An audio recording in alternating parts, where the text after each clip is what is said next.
এই নাম্বারে দিলে হবে? আপনি কোথেকে কেন ফোন দিচ্ছেন? কেন সেটা বলেন, রিয়াদের ব্যাপারে।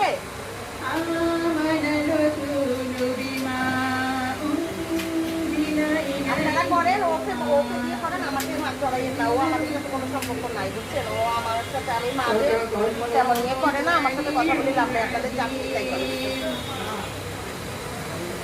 বুঝছেন? হ্যাঁ, অবাধ সব। এরপরে আমাদের আমরা জাতির উদ্দেশ্যে আমরা জাতির সন্তানকে একটু পরিবেশন করতে চাই।